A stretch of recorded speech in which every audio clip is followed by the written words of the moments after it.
Welcome to my channel. In today's video, I'll show you how to get Robux with Microsoft Rewards. Let's get started. First, open Google on your PC and search for Microsoft Rewards. From the search results, click on the official Microsoft Rewards website. Sign into your Microsoft account if you haven't already. Once you're signed in, you'll see your current rewards points balance. If you have enough points, click on the Redeem tab at the top of the page. In the Rewards catalog, search for Roblox gift card. When it appears, click on it. You'll see different redemption options, such as gift cards for different Robux amounts. Choose the option you want and click Redeem Now. After confirming the redemption, Microsoft will send you a Roblox gift card code, usually through your email or your rewards account. Now open the Roblox website and sign into your Roblox account. Click on the Robux icon and select Redeem Roblox Codes. Enter the gift card code you received from Microsoft Rewards.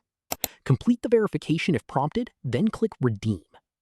After the code is successfully redeemed, the Robux or gift card credit will be added to your Roblox account.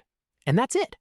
If you like the video, like, subscribe, and press the bell icon for more helpful tutorials.